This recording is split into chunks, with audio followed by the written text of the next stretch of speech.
نون league جو ہے نا اس کی جو اٹھان ہے نا وہ ریئیکشن کی اٹھان ہے. اور اگر آپ اس سینیریو میں جس میں بھٹو صاحب اس پورے نعروں کے ساتھ پاکستان کے بلا شرکت غیرے کہنا چاہیے کہ وہ ایک طرح کے ون کرتے گئے، اور یہ کریڈٹ بھی اب انہی کے کھاتے میں ہے کہ وہ پاکستان کو تقسیم کرنے کا باعث بھی بنے. اور ان کا وہ مشہور جملہ جو ہے وہ بھی جو ہے نا وہ زبان زد عام ہوا کہ ادھر تم اور ادھر ہم.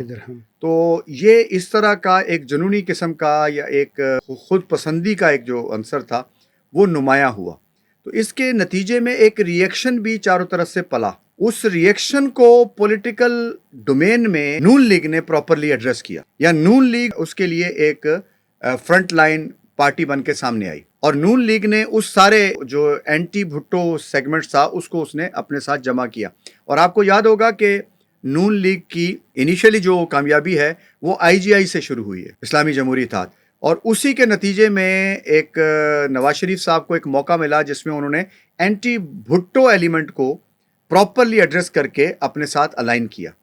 اور پھر اس کے بعد کا پورا جو وقت جو 30-35 سال ہیں اس کے، تو ہم دیکھتے ہیں کہ وہ نواز شریف صاحب کے گرد جو ہے گھومے ہیں، کیونکہ پاکستان مجموعی طور پر بھی اور پھر پنجاب میں تو بلا شرکت غیرے ان کی 35 سال تک جو ہے حکومت برقرار رہی. تو نون لیگ نے اس پورے کا فائدہ اٹھاتے ہوئے اپنے ووٹ کو انٹیکٹ رکھا، اپنی پولیٹیکل ڈومیننس کو انٹیکٹ رکھا، اور بیوروکریسی اور جوڈیشری اور اسی طرح جو ہمارا جرنلزم ہے اس کو اس نے اپنے خاص طریقے کے ساتھ کنٹرول کیا، اور جو اب بھی ان کی لیگیسی اسی طرح چل رہی ہے.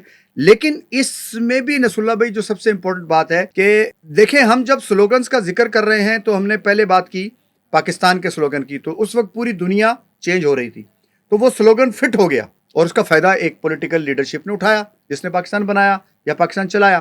پھر اس کے بعد کا جو ایک گیپ تھا اور ایک ویکیوم تھا اس کو پھر بھٹو صاحب نے کور کیا.